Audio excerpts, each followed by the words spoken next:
बहुत स्वागत आप सभी का। आप देख रहे हैं आपका प्रोग्राम कहानी कुर्सी की व्यूअर्स। मैं सौरभ आपके साथ। मेहमान हमारे साथ आ चुके हैं विनोद अग्निहोत्री जी, विजय त्रिवेदी जी, हर्षवर्धन त्रिपाठी जी, समीर चौगांवकर साहब। आप चारों का बहुत बहुत स्वागत आपके प्रोग्राम में। आज बहुत सारी खबरों की बात आपसे करेंगे। खबरों के लिहाज से आज बड़ा इंटरेस्टिंग दिन है।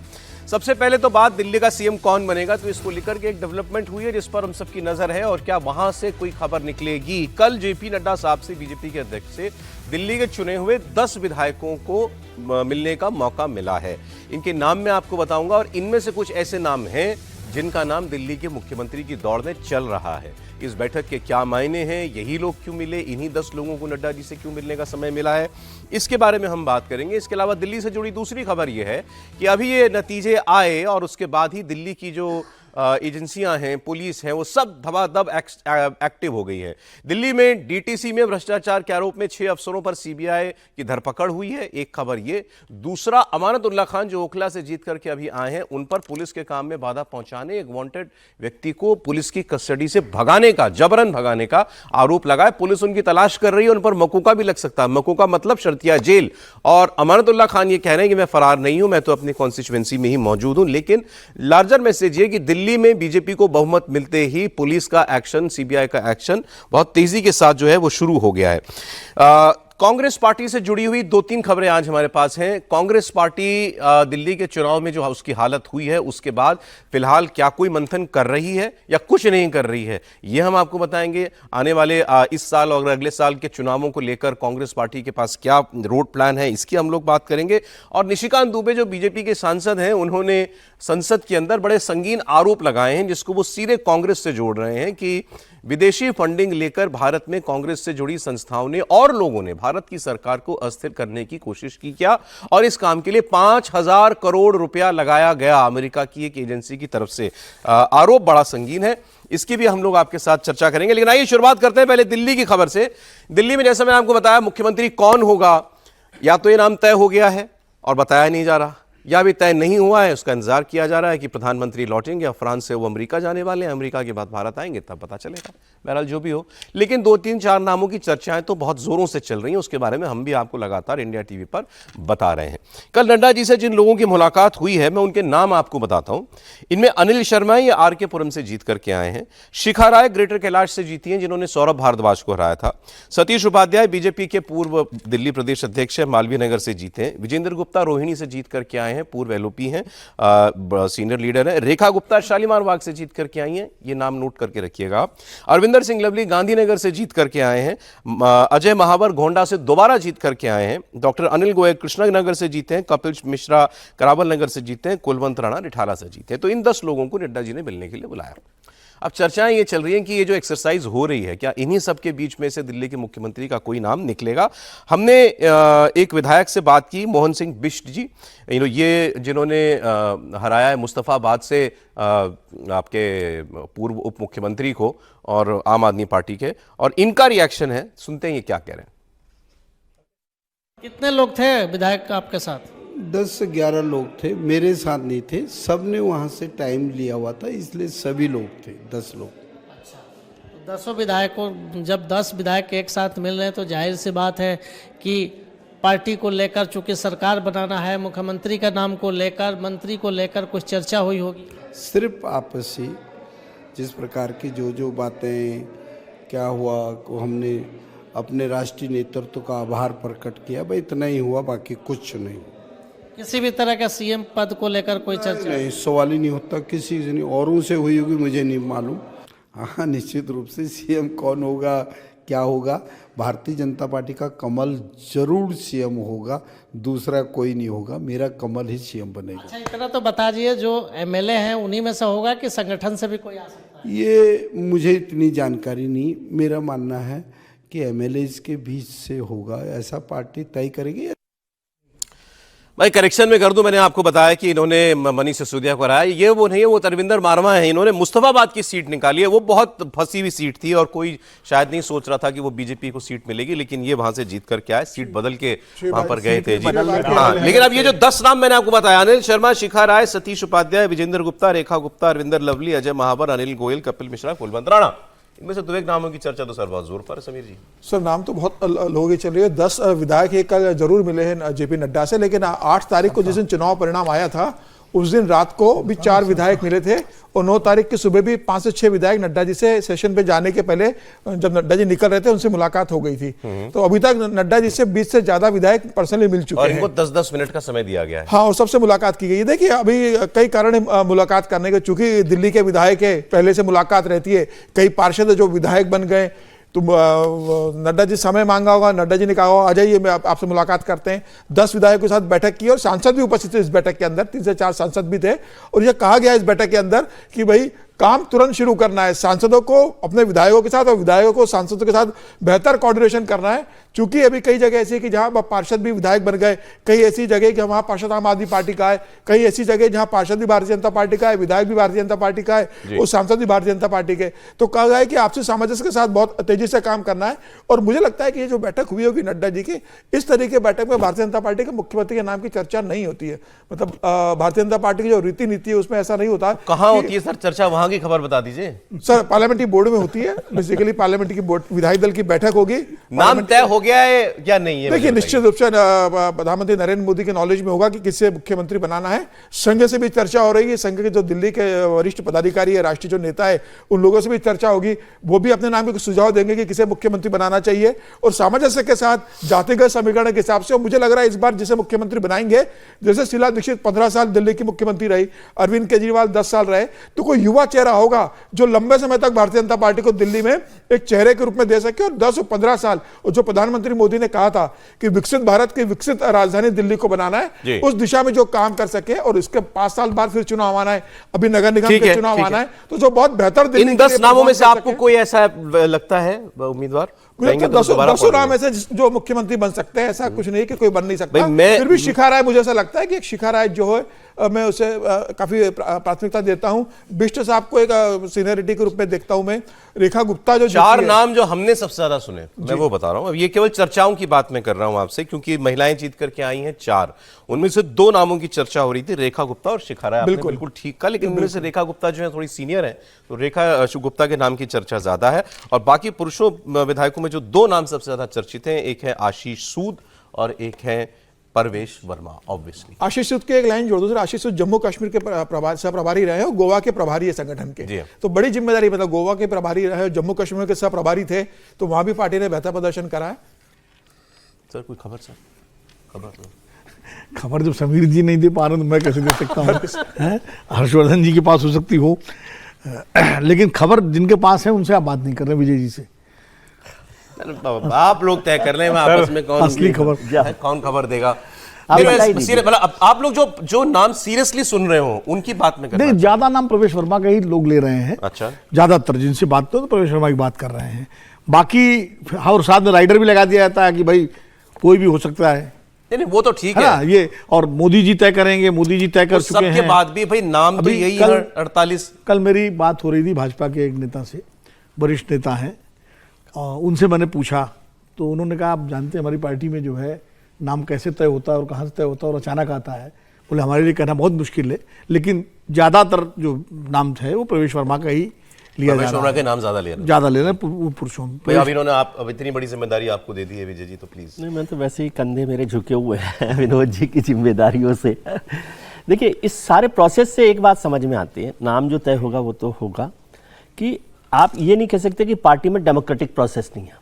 ये भले ही बात हो कि प्रोसेस नहीं है। हाँ, यदि पार्टी की राष्ट्रीय अध्यक्ष 10 एमएलए से, और उसमें परवेश वर्मा का नाम नहीं है, जिन 10 एमएलए का आपने नाम लिया, और भी मिले हैं क्योंकि। हाँ, मतलब उसमें भी, लेकिन जो अभी ये 10-10 मिनट अमित शाह से मिल लिए थे, सभी मिल लिए थे। हाँ, जी ने बुलाया था। तो इसका मतलब देखिए, पार्टी किसको मुख्यमंत्री बनाएगी नहीं बनाएगी, लेकिन राष्ट्रीय अध्यक्ष से कोई भी एमएलए मिलता है, कोई भी लीडर मिलता है, तो वो अपनी बात कम्युनिकेट करता है, लोगों की बात भी कम्युनिकेट करता है, और उससे उसको एक तसल्ली होती है कि मेरी बात सुनी गई है, इस पर विचार किया गया। और उसके मायने ये भी होते हैं कि अच्छा मंत्री नहीं बनेंगे, मुख्यमंत्री नहीं बनेंगे तो मंत्री बनेंगे, मंत्री नहीं बनेंगे तो कोई और जिम्मेदारी मिलेगी। ये सारी चीजें होती है। ये नहीं होता कि एमएलए को लगे कि हमें तो कुछ बताया ही नहीं है, हमसे कोई बात ही नहीं की। वन ऑन वन मुलाकातें हैं ये सारी। हाँ, वन ऑन वन मुलाकातें हैं ना, तो इसका मतलब आप सुनवाई कर रहे हैं, और ये एक अच्छा प्रोसेस होता है जिससे एक डिसिप्लिन भी बना रहता है, और एक नाराजगी जो हो सकती है वो नाराजगी नहीं होती है। सब लोग अपनी अपनी बात कर रहे हैं, और सभी को पता है कि पार्टी का मुख्यमंत्री कौन होगा वो तो प्रधानमंत्री जी तय करेंगे या राष्ट्रीय अध्यक्ष और अमित शाह मिलकर तय नहीं, सर, करेंगे? मैं यही कहने वाला था सर, संपादकीय के बाद अब खबर, हाँ। एडिटोरियल आ गया है, अब खबर सर, खबर। सबसे मजबूत उम्मीदवार परवेश वर्मा ही परवेश है क्या? वर्मा, उसके अलावा दो हमारे मजबूत जो स्तंभ हैं वो परवेश वर्मा का नाम ले रहे हैं। आपने एक नाम कोई नहीं बताया मुझे। शिखा राय आपके समझ शिखा राय और सबसे बिष्ट आगे के नाम पे मुझे चल शिखा राय और मोहन सिंह बिष्ट प्रवेश वर्मा मुझे सबसे कम पॉसिबिलिटीज लग रही है। प्रवेश वर्मा सबसे कम लग रही है। हाँ, प्रवेश वर्मा सबसे कम। अच्छा, वो पहले दिन जितना एक्टिव थे उसके अगले दिन थोड़ा बहुत हुए, फिर वो थोड़ा सा हाँ थोड़ा सबड्यू हुए परवेश वर्मा। हाँ जी, मुस्कुरा रहे हैं आप। नहीं, मिठाई वगैरह खिला दी सबको, और क्या आप चाहते हैं कि अब भंडारा भी कराएं? अरे भाई जीत गए, मिठाई वगैरह खिला दी, चुनाव हो गया, लड़ लिए अच्छे से।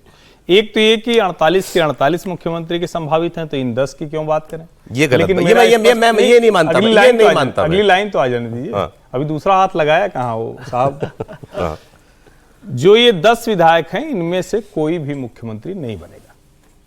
इन जो 10 नाम मैंने लिए जो कोई 10 नहीं नाम बनेगा। आपने लिए, इनमें से कोई भी मुख्यमंत्री सोच लीजिए नहीं त्रिपाठी बनेगा। जी। एकदम मैं कह रहा हूं तो कुछ सोच कर ही कह रहा हूं। चलिए, अच्छा ठीक है, ओके। ये कोई हो सकता है कि इसमें मंत्री के नामों में से प्रोबेबल हो, स्पीकर हो, उप मुख्यमंत्री के लिए हो, विधानसभा अध्यक्ष हो, लेकिन मुख्यमंत्री की दौड़ में इन 10 विधायकों में से कोई आगे नहीं है। रेखा गुप्ता भी नहीं है। रेखा गुप्ता कल थी, हाँ, तो एक नाम है, रेखा, ये वाला नाम। मैं शिखा राय को देख रहा रेखा हूं। गुप्ता थी। रेखा गुप्ता थी, तो वो एक नाम है। क्योंकि आज भी मुझे ये लगता है कि भारतीय जनता पार्टी, मतलब एक तो ये कि हम लोग ऐसे कह देते हैं, भारतीय जनता पार्टी कोई उस मामले में नहीं बदली है। आज भी नरेंद्र मोदी, अमित शाह पार्टी के भीतर इस मामले में लोगों की जितना सुनते हैं उतना कोई और नहीं सुनता है।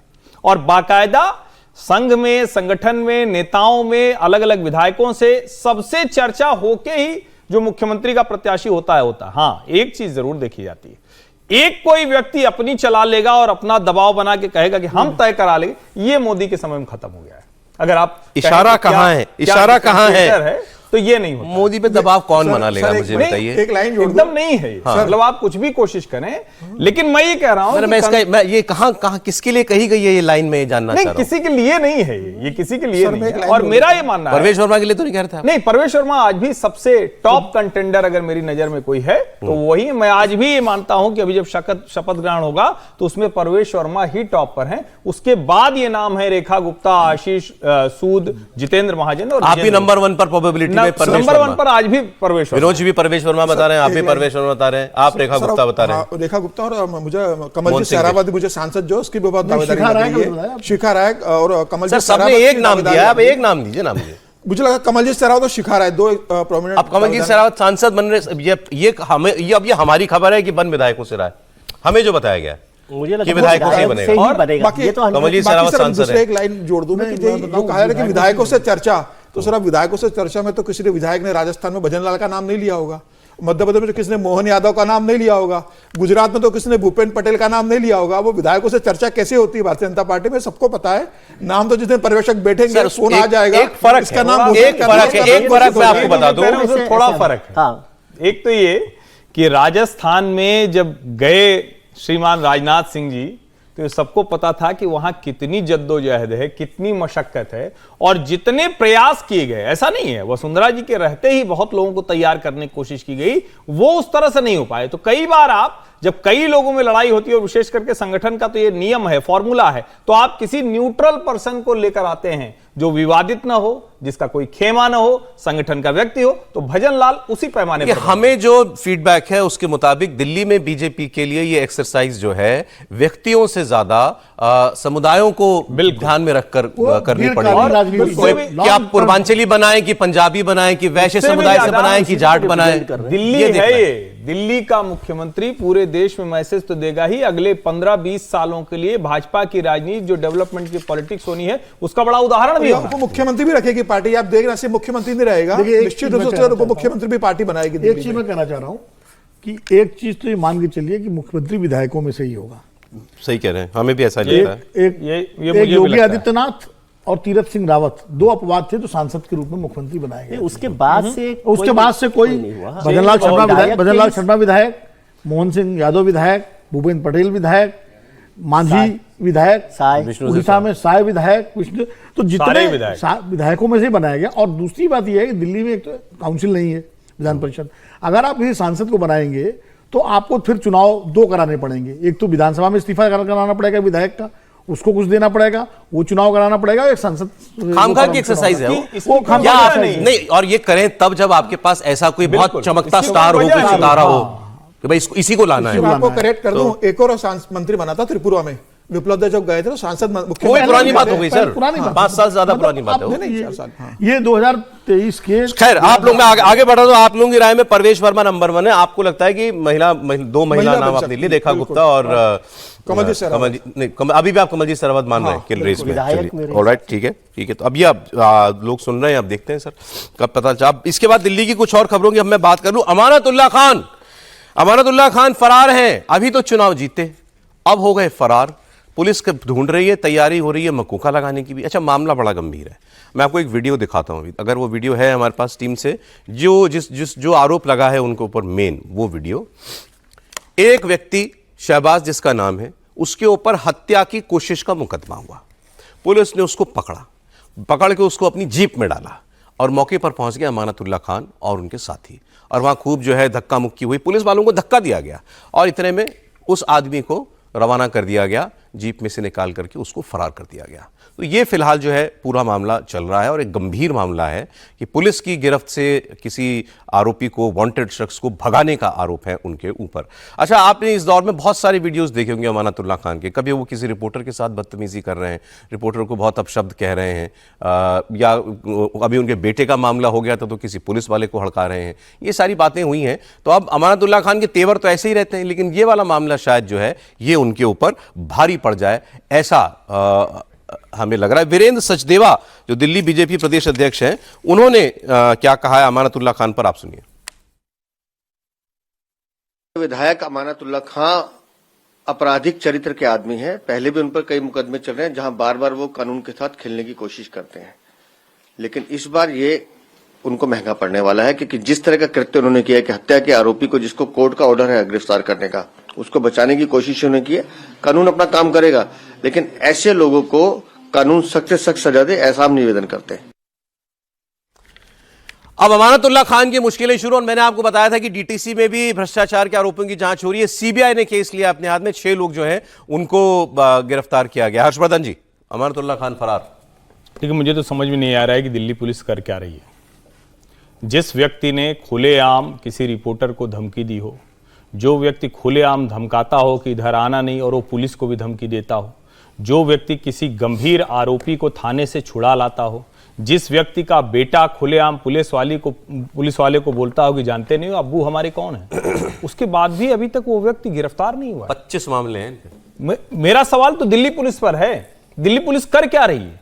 और अभी तक तो समझ में आ रहा था कि दिल्ली की एक सरकार थी, उसका एक महत्वपूर्ण व्यक्ति था, अब भी पकड़ नहीं पा रही। अब तो सरकार भी बदल गई और आप कुछ भी कहें, लेकिन फरार है ना, अब आदमी को नहीं, लेकिन मैं इसीलिए कह रहा हूं ढूंढा जाता है सामान। अगर वो बार बार ये भी चुनौती दे रहा है अमानतुल्लाह खान कि मैं तो ओखला में ही हूं और कहीं भी चला जाए, दिल्ली पुलिस कोई सामान्य पुलिस नहीं है। उसकी जो प्रतिष्ठा है उसके मुताबिक मेरा मानना है कि अब तक अमानतुल्लाह की गिरफ्तारी होनी चाहिए थी, अब तक उसे अदालत में पेश करके रिमांड पर लेना चाहिए था, और जितने मामले हैं उस व्यक्ति के खिलाफ उसकी जांच थोड़ा आगे बढ़नी चाहिए थी। कई गंभीर मामले हैं। अब देखिए, अमानतुल्लाह खान ने जो चिट्ठी लिखी है पुलिस कमिश्नर को, उसमें वो कह रहे हैं कि मुझ पर जो आरोप लगा है जिस आदमी को भगाने का, उसकी बेल हो चुकी है, उसके पास कागज था, और इसके बावजूद पुलिस मुझे झूठे मुकदमे में फंसा रही है। लेकिन मैं भागा हूं। हाँ, और मैं भागा नहीं हूं। इनके ऊपर जो धाराएं लगी हैं, गैर कानूनी तरीके से जमा होना, दंगा भड़काना, संगठित अपराध बहुत बड़ी धारा है, सरकारी काम में बाधा डालना, सरकारी कर्मचारी को चोट पहुंचाना, इसमें बहुत मुश्किलें फंस जाएंगे,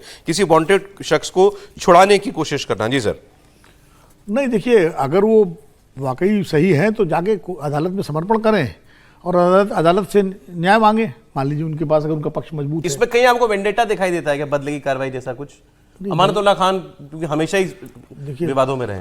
देखिए, वेंडेटा मैं इसलिए नहीं कह सकता कि मेरे पास उसको प्रमाणित करने का कोई तर्क या कोई वो नहीं है कि कोई वेंडेटा हो, लेकिन उनके ऊपर अगर आरोप हैं तो पुलिस ने अगर मुकदमा दर्ज किया है तो पुलिस उनको खोजे, और अगर अमानतुल्लाह खान निर्दोष हैं और उनको लगता है बेगुनाह है और पुलिस उनको गलत फंसा रही है, तो उनके पास कानूनी रास्ते हैं। आम आदमी पार्टी कह रही है कि अब यही होगा यहां से आगे, बीजेपी हमारे नेताओं को चुन चुनकर झूठे मुकदमों में फंसाएगी, केजरीवाल तक भी जाएगी और फिर सबको जैसा पहले किया। नहीं, तो पहले भी जा चुकी है, मतलब केजरीवाल जी, संजय सिंह और मनीष सिसोदिया और सत्येंद्र जैन तो गिरफ्तार हो ही चुके हैं, तो वो कोई जब सरकार थी तब भी। देखिए, जिसके खिलाफ आरोप है उसके सामने कानूनी विकल्प अदालत में जाने का है, अदालत के सामने। और दिल्ली कोई वो नहीं है कि कोई दूर दराज का इलाका हो कि पकड़ के पुलिस एनकाउंटर कर दे, वो कर दे। दिल्ली में अगर आप हैं तो दिल्ली में सारी देश की अदालतें हैं, लोकल कोर्ट है, उच्च न्यायालय है, सुप्रीम कोर्ट है, तो और तमाम कानूनी विकल्प उपलब्ध हैं। तो मुझे तो लगता है कि अमानुल्लाह खान एक निर्वाचित विधायक हैं, अभी हाल में चुनाव फिर जीते हैं, जनप्रतिनिधि हैं, बेहतर हो वो किसी अच्छे वकील से बात करके अपना, अगर मकोका लग गया तो 6 महीने तक बेल नहीं है इनकी। समीर जी, निश्चित रूप से गंभीर धाराओं में मामला दर्ज हुआ है, लेकिन अभी देखना होगा कि अमानुल्लाह खान क्या करते हैं। क्या वो कोर्ट में सरेंडर करते हैं, क्या वो पुलिस के सामने जाते हैं, या फिर फरार ही रहते हैं पूरे समय और ये कहते रहे कि मैं तो अपने ही क्षेत्र के अंदर हूं और पूरे समय फरार रहते हैं। देखने वाली बात होगी। मुझे लग रहा है पुलिस उन्हें गिरफ्तार करेगी। वो कोर्ट में सरेंडर करने वाले थे, शरीफ आदमी नहीं है कि वो कोर्ट में जाके सरेंडर हो जाए और बोल दी कि साहब मैं बेगुना हूं। वो फरार किस्म के आदमी है। उनका जो इतिहास रहा है, वो उनका जो चरित्र और इतिहास रहा है और जिस पृष्ठभूमि से आते हैं वो, तो वो फरार ही रहने वाले, और हुआ तो पुलिस उन्हें पकड़ लेगी और फिर कोर्ट में पेश करके उनकी रिमांड लेगी। मुझे लग रहा है ये आदतन अपराधी तरह के जो वृत्ति के लोग होते हैं, तो एक पूरा मतलब इनके भाई, भतीजे, जीजा वो इसी अपराधी वृत्ति के, बेटा भी इनका ऐसा है, तो पूरा परिवार एक जिस पृष्ठभूमि से आता है, तो मुझे लग रहा है उसके कारण इनके ऊपर कई अपराध पहले से दर्ज है, 24 से ज्यादा मामले दर्ज है।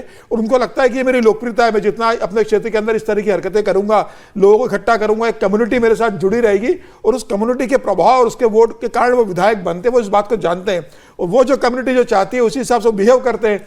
तुमको लगता है कि जितनी धाराएं मेरे पे लगेंगी, जितने अपराध लगेंगे, जितनी पुलिस मेरे पीछे पड़ेगी, उतना मैं अपने क्षेत्र के अंदर लोकप्रिय रहूंगा, और मैं ऐसे अपनी एक यूएसपी के रूप में बताऊंगा कि भाई मेरे पे तो 25 मामले दर्ज है और वो आप लोगों के कारण दर्ज है। तो मुझे लग रहा है कि वो अपनी राजनीति भी देख रहे हैं इसके पीछे। आइए अब बात करते हैं कांग्रेस पार्टी को एक बार फिर संसद के अंदर बीजेपी के सांसदों ने कैसे घेरा। पार्लियामेंट का बजट सत्र का पहला हिस्सा बस खत्म होने को है, कल खत्म हो जाएगा, और उसमें निशिकांत दुबे जो सांसद हैं उनके निशाने पर गांधी परिवार और राहुल गांधी रहते ही हैं। जैसे रिपोर्टरों की बीट होती है, मुझे लगता है उनको दिया हुआ है कि तुम गांधी परिवार के बारे में जो निकाल सकते हो और बोलो। ताज़ा मामला ये है कि अमेरिका में एक सरकारी संगठन है USAID, United states agency for international development. ये इसका बजट आप सुनेंगे कितना है, अंदाजा आप लगाइए। एक साल का बजट इसका $40 बिलियन है। $40 बिलियन का बजट एक एजेंसी का है उसका, और इसका काम ही है विदेश और देशों के अंदर अलग अलग कार्यक्रमों में पैसा खर्चना। जैसे उसका नाम है तो मतलब भाई अंतर्राष्ट्रीय कई ऐसे मसलों पर कुछ ऑर्गेनाइजेशंस को, एनजीओज को या कोई और कार्यक्रम कराने हो, इसके लिए वो ओवर्टली मतलब बताया जाता है कि इसके लिए वो पैसा देती है। लेकिन ट्रम्प साहब ने आते ये कहा कि इसका बहुत गलत इस्तेमाल हो रहा है इस पैसे का, ये अमेरिका का के टैक्स पेयर का पैसा है। सबसे पहले उन्होंने उस पर उसका जो चीफ था उसको हटाया और अपने फॉरेन सेक्रेटरी को उसका चीफ बना दिया, और उन्होंने कहा ये एड तुरंत बंद की जाए। और उसके बाद दुनिया भर में जहां जहां कार्यक्रम यूएस एड के पैसे से हो रहे थे वो सारे बंद कर दिए गए। इस मुद्दे को निशिकांत दुबे बीजेपी के एमपी है, उन्होंने लोकसभा में उठाया और उन्होंने आरोप लगाया कि ये जो पैसा था ये और देशों की सरकारों को अस्थिर करने के लिए इस्तेमाल किया जा रहा था, और भारत के लिए इस संस्था ने 5,000 करोड़ रुपए खर्च किए। और किस किस को दिए ये उन्होंने खुद डिटेल में बताया है, मैं आपको सुनाऊंगा। लेकिन पहले लोकसभा में उन्होंने जिस अंदाज में आरोप लगाया वो सुनिए। अभी अमेरिका में सत्ता परिवर्तन हुआ है, माननीय राष्ट्रपति ट्रंप बैठे और उन्होंने यूएस एड जो है वो कंप्लीट बंद कर दिया। इस आधार पर बंद कर दिया कि यूएस एड वर्षों से केवल भिन्न भिन्न सरकारों को गिराने के लिए ही अपना पैसा खर्चा करती है। यूएस एड ने open society foundation George Soros को 5,000 करोड़ रुपया भारत को टुकड़े करने के लिए दिया या नहीं दिया? मेरा आपके माध्यम से सरकार से आग्रह है कि इस देश में कई संस्थाएं ह्यूमन राइट्स लॉ के नाम पर, शेरपा के नाम पर, coordination of democratic rights organisation के नाम पर, राइट ऑफ फूड कैंपेन के नाम पर, सेंटर ऑफ पॉलिसी रिसर्च के नाम पर, एसोसिएशन ऑफ डेमोक्रेटिक रिफॉर्म्स के नाम पर, नमामि के नाम पर और इकोनॉमिस्ट के नाते अमर्त्य सेन के नाम पर इन सारे लोगों की यूएसएड पैसा देती है। और चाहे अग्निवीर हो, चाहे जातिगत जनगणना हो, इन सारे चीजों में कांग्रेस पार्टी यूएसएड और सोरोस फाउंडेशन के साथ मिलकर देश को टुकड़े टुकड़े करना चाहती है। अब इसमें कुछ फैक्ट्स। ट्रंप ने यूएस एड पे के विदेशी कार्यक्रमों पर रोक लगाई। हां, अब इसके आगे जो वो कह रहे हैं कि जो जॉर्ज सोरोस के ओपन सोसाइटी को 5,000 करोड़ रुपया दिया, अब ये उनका आरोप है। इसकी जांच होगी तो पता चलेगा। और उनके कुछ और आरोप हैं। वो कह रहे हैं कि ये जांच कराई जाए कि इसका पैसा किस किस को मिला। यूएस एड ने जॉर्ज सोरोस के ओपन सोसाइटी फाउंडेशन को 5,000 करोड़ रुपया दिया भारत के टुकड़े करने के लिए। यूएस एड और ओपन सोसाइटी फाउंडेशन ने राजीव गांधी चैरिटेबल ट्रस्ट और राजीव गांधी फाउंडेशन और ओवरसीज कांग्रेस के अध्यक्ष सैम पित्रोदा को पैसा दिया या नहीं दिया, इसी यूएस एड ने उन्होंने पूछा। वो पूछ रहे हैं कि बांग्लादेश में लोकतंत्र को खत्म करने वाले यूनुस के साथ गांधी परिवार के क्या संबंध है। राजीव गांधी फाउंडेशन की विजय महाजन की संस्था प्रधान को यूएस एड से पैसा मिला या नहीं। राजीव गांधी फाउंडेशन ने विजय महाजन को देश के टुकड़े टुकड़े करने के लिए रखा हुआ है या नहीं, कांग्रेस से वो पूछ रहे हैं। और जाति जनगणना की बात करने वाले रूरल डेवलपमेंट ट्रस्ट को यूएस एड पैसा देता था या नहीं देता था। सीधे कांग्रेस से जुड़ी संस्थाओं को इससे पैसा मिला और कांग्रेस भारत में सरकार को गिराने के लिए विदेशी पैसे का इस्तेमाल करी। आरोप वही है, इस बार उसका हवाला जो है वो दूसरा दिया गया। विजय जी, इस पर चर्चा हमेशा ही होती रही है और ये भी बहुत चर्चा होती है कि जो यूएस एड मिलती है वो तमाम दुनिया भर के देशों में राजनीतिक अस्थिरता के लिए काम में आती है। उसके ये जो पैसा दिया जाता है वो अलग अलग कारणों से, अलग अलग नामों से, अलग अलग खातों में अलग अलग वक्त में दिया जाता है। जब बांग्लादेश में अस्थिरता हुई और पूरा सत्ता परिवर्तन हुआ, सत्ता परिवर्तन क्या कहेंगे, तख्ता पलट जो हुआ, उसमें भी उनकी भूमिका निभाई गई। लेकिन मुझे हैरानी है कि भारतीय जनता पार्टी के एक इतने वरिष्ठ सांसद अपने विदेश मंत्री और वित्त मंत्री पर आरोप लगा रहे हैं। विदेश मंत्री और वित्त मंत्री पर आरोप लगा रहे हैं? ये तो विदेश मंत्री और वित्त मंत्री पर आरोप है ना। यूएस एड का पैसा बिना विदेश मंत्रालय और वित्त मंत्रालय की जानकारी के तो नहीं पहुंचता। ऐसे तो आता नहीं है कि आपकी गुल्लक से निकाल कर दे दिया, सौरभ जी की गुल्लक से विजय त्रिवेदी को दे दिया। विदेश मंत्रालय और वित्त मंत्रालय से आता है। और जब निशिकांत जी को पता है तो जाहिर है विदेश मंत्रालय और वित्त मंत्रालय को भी पता होगा। ये भी पता होगा कि किस किस के खाते में गया है और किस किस इस्तेमाल में हुआ। तो एक फिगर दे रहे हैं, 5,000 करोड़ रुपया लगा। जो भी हो, 5,000 क्यों 50,000 करोड़ हो, मैं उसमें कोई नहीं जाता, क्योंकि यूएस एड में इतना पैसा है कि उसका कोई 5,000 करोड़ हमको बड़ा रकम लगती है, कोई ऐसा मायना नहीं होता। बजट पूरे जीडीपी से बड़ा है सर बहुत, लेकिन उनके पास बहुत पैसा है और वो ये काम करते हैं, इसमें भी कोई वो हैरानी वाली बात नहीं है। तो ऐसे गंभीर भारत सरकार को जवाब देना चाहिए पहले, तो जांच हो पहले उसकी। हाँ, पहले उसकी जांच हो और उस पर काम करना चाहिए। अच्छा, वो जो नाम ले रहे हैं सीधे सीधे कह रहे हैं कि पैसा राजीव गांधी चैरिटेबल ट्रस्ट और राजीव गांधी फाउंडेशन को मिला। इससे पहले भी इन संस्थाओं पर वो आरोप लगा चुके हैं। देखिए, पहली बात तो ये है कि अमेरिका की या किसी भी देश की संस्था जो दूसरे देश में काम कर रही है, अगर वो इंफ्रास्ट्रक्चर डेवलपमेंट के अलावा कोई और काम करती है तो ये संदेह, ये आशंका हमेशा बनी रहती है कि वो वहाँ कुछ, जिसको कहें कि अस्थिरता, जिसको कहें कि कुछ लोगों को मैनिपुलेट करना, और जिसको कहें कि उस देश की सरकार के खिलाफ कुछ काम करा रही है, ये हमेशा आरोप लगता है। अब यूएस एड के जरिए जो कुछ है, क्या वो वित्त मंत्रालय और विदेश मंत्रालय को नहीं पता होगा? बिल्कुल पता है। क्या निशिकांत को इस आधार पर बोलना बंद कर देना चाहिए? इसलिए नहीं बंद करना चाहिए क्योंकि विदेश मंत्रालय और वित्त मंत्रालय जो नियम कानून है उसके दायरे के बाहर जाकर कोई आरोप नहीं लगा सकता। सोवरिन कंट्री हैं हम, हमारी इंडियन गवर्नमेंट है, तो ना होम मिनिस्ट्री कहेगी, लेकिन जांच तो होगी ना कभी। नहीं, मैं बता रहा हूं, इससे पहले सोनिया गांधी के ऊपर आरोप लगा कि वो किसी ऐसी एक संस्था की को चेयर हैं जो कश्मीर को भारत से अलग एक एंटिटी मानता है। तो वो तो सच है ना, उसमें क्या जांच होना? तो सच है। अरे तो सच है तो क्या किया उसका? तो उसमें आप कर क्या सकते हैं? अरे कमाल, अच्छा, बड़ा अच्छा याद दिला दिया आपने। कश्मीर पर कोई संस्था कुछ कहती है, उससे जुड़े वो क्या ADL-FP ऐसे कुछ नाम था, उसकी को चेयर है, सोरोस की उसमें फंडिंग, तो उसमें आप क्या कर सकते हैं? आपको कोई पैसे के लेन देन का मसला दिख नहीं रहा है, आपको कोई सीधे सीधे देश विरोधी काम करने का दिख नहीं रहा है। लेकिन हां, जैसे आप अरुंधति रॉय को नहीं पकड़ पाते हैं, जैसे आप गौतम नवलखा को नहीं पकड़ पाते हैं, जैसे आप देश के दूसरे जो लोग हैं सब करते हैं, लेकिन राजीव गांधी फाउंडेशन को पैसा मिला तो इसकी तो जांच होगी ना, कोई करेगा ना? फाउंडेशन पे जांच हो बिल्कुल ही जरूरी, लेकिन मूल बात समझ लीजिए, जब यूएस एड की फंडिंग की बात हो रही तो किन लोगों को फंडिंग हो रही है और वो करते क्या रहे, किन इश्यूज को उठाते रहे, वो बात करनी पड़ेगी। जैसे उदाहरण के लिए अगर आप सामान्य स्थिति में कहें तो वो क्या बात कर सकता है? जब आप 370 हटा रहे हो तो उसी वक्त जो लोग 370 पर चिल्ला रहे थे वो क्या कह रहे थे? एक बात मैं ये कह रहा हूं, जॉर्ज सोरोस का नाम भारत ने पिछले 1 साल में ही सुना, इससे पहले नहीं सुना था। ठीक है, ये तो मानते हैं आप। जब लोकसभा चुनाव से पहले ये सारी बातें शुरू हुई 2021 में, जब म्यूनिख ग्लोबल सिक्योरिटी कॉन्फ्रेंस में पहली बार उसने भारत के खिलाफ कहा, उसके बाद, लेकिन सरकार ने इसका नाम जो है अभी हाल फिलहाल में लेना शुरू किया।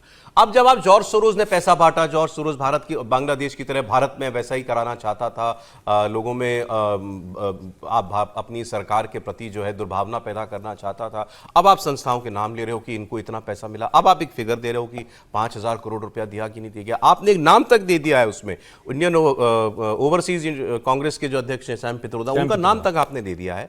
तो अब इन बातों की बिना जांच के मुझे लगता है कोई मतलब नहीं रह जाएगा। नहीं, जांच फॉरेन हैंड अगर है आप एक चीज तो उसको समझिए, पता चले। एक चीज समझिए, विदेशी पैसे जो लेकर संस्थाएं काम करती हैं उस पर बाकायदा गृह मंत्रालय ने रोक लगाई, विदेश मंत्रालय, वित्त मंत्रालय की सिफारिशें हैं, उसके आधार पर कई एनजीओ, कई थिंक टैंक वो लगातार सरकार का विरोध कर रहे हैं। बाकायदा बड़े बड़े आर्टिकल वॉशिंगटन पोस्ट और दूसरे न्यूयॉर्क टाइम्स में लिखवाए जा रहे हैं कि देखिए अब तो भारत में कोई काम ही नहीं हो पाएगा, अब तो थिंक टैंक चल ही नहीं पाएगा। वो इसी तरह से पैसे दिए जाते हैं और इसी तरह से मुद्दे उठाए जाते हैं। सर, ये विदेशी हाथ, विदेशी साजिश वाला जो मामला है, अब ये ऐसे ही हर बार की तरह बस हेडलाइन बनाएगा और फिर गायब हो जाएगा, या कुछ होगा इसमें आगे?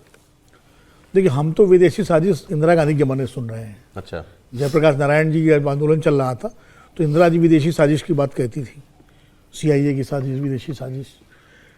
अब US एड कोई, वो तो दाऊद इब्राहिम या कोई अलकायदा तो है नहीं, अमेरिका की सरकारी संस्था है। हाँ। और उसका जो पैसा आता है FCRA के रूट के थ्रू आता होगा।